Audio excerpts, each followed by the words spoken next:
Let's head back to the voicemail of Truth and Reason. Hi, it's Tony Frost, lifelong Cleveland Browns fan. And I just want to say one thing regarding Nick Chubb. What we're going to see this season coming up is the same thing we saw in 2012 when Adrian Peterson came back from his knee injury. Nick Chubb is going to tear the league up this year. Believe me. Go Browns. Woof, woof. As always, appreciate all of the voicemails.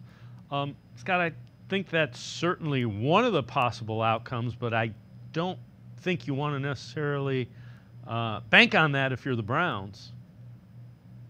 No, I mean, that'd be ideal. And I'm not going to put anything past Nick Chubb, right? He's been phenomenal since the day they drafted him.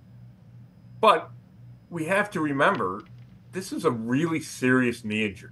It took 2 surgeries to repair it. Torn ACL, torn MCL. There's other damage inside. There was other damage inside that knee. It's a second major injury to that left knee, right? A lot of trauma inside that joint. So, again, I'm not saying Nick Chubb can't do it. I'm not saying he can't have a monster year.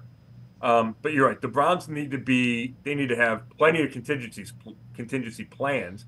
And I think fans need to manage their expectations. Whether it's when Chubb returns or when Chubb gets back to being Nick Chubb, if that ever happens. Like, that's still, until we see him running around, and not only in practice, but still we see him in games doing what he did and, turning 3-yard gains into 8-yard gains and busting loose for 80-yard touchdown runs.